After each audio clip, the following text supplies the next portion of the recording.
lagi satu prinsip dan telah melanggar kode etik partai, PDIP memecat Effendi Simbolon.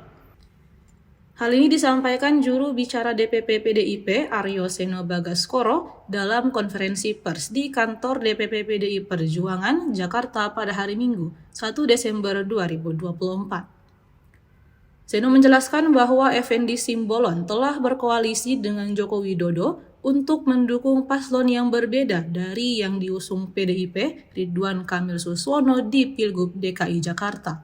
Pemecatan tersebut juga sudah dikonfirmasi langsung oleh Ketua DPP PDI Perjuangan Jarod Saiful Hidayat pada Sabtu 30 November 2024. Ditemui terpisah, juru bicara PDI Perjuangan Ciko Hakim juga mengatakan bahwa PDIP merupakan partai yang tegas dan paling disiplin di Indonesia.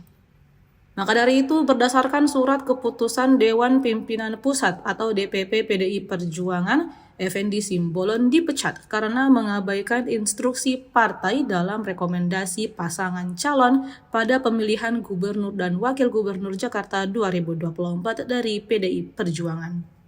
Download Tribun X sekarang, menghadirkan lokal menjadi Indonesia.